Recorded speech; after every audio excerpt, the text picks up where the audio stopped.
Welcome to the Omnidots video tutorial, in which you will learn how to create a Honeycomb account.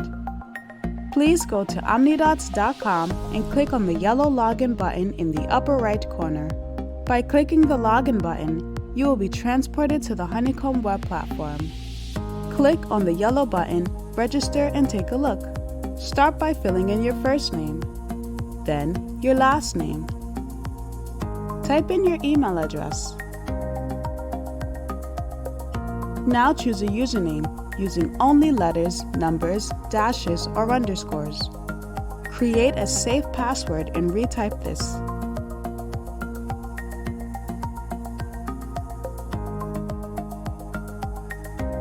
Choose your preferred language. Choose your unit of length. Click on the yellow Sign Up button. Now you will come to the Terms and Conditions page. Please read carefully and agree to the terms and conditions. Thank you for watching this tutorial.